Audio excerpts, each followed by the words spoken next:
If you have not watched the part 1 of this video, Whispers of the Obsidian Hearts, subscribe to my channel now. Dust devils danced across the petrified landscape as Elara traced the etched symbols on a newly unearthed speaking stone. Kai, his brow furrowed in concentration, ran a hand over its cool, obsidian surface. Days had blurred into a relentless pursuit, following the fragmented whispers gleaned from the initial discoveries. They were closer. Elara felt it in the tremor of the ground, closer to the heart of the lost civilization.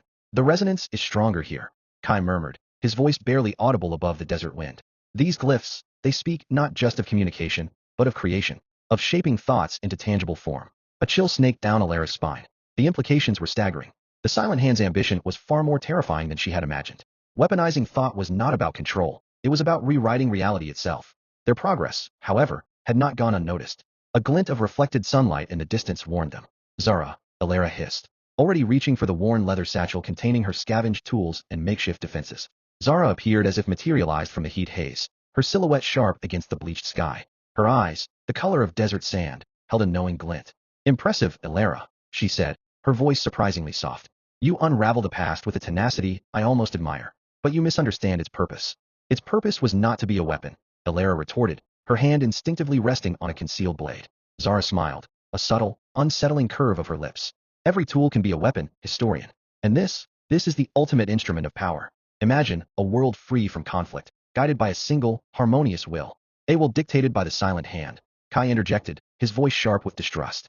That is not harmony, it is tyranny. Zara's gaze flickered to Kai, a hint of something unreadable in her expression. You see only the shadow, linguist. The potential for true order is within our grasp. And you, Elara, with your deep understanding, could be instrumental in achieving it. She held out a small, intricately carved obsidian shard. This fragment unlocks a deeper layer of the stone's language. Accept it, and together, we can guide humanity towards a brighter future. Elara hesitated. The shard pulsed with a faint energy, an almost seductive whisper promising knowledge and understanding.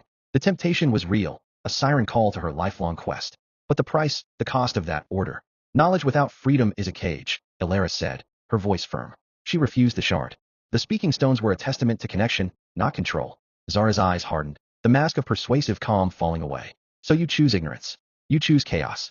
She gestured, and from behind the dunes, figures emerged, the enforcers of the Silent Hand, their movements swift and silent.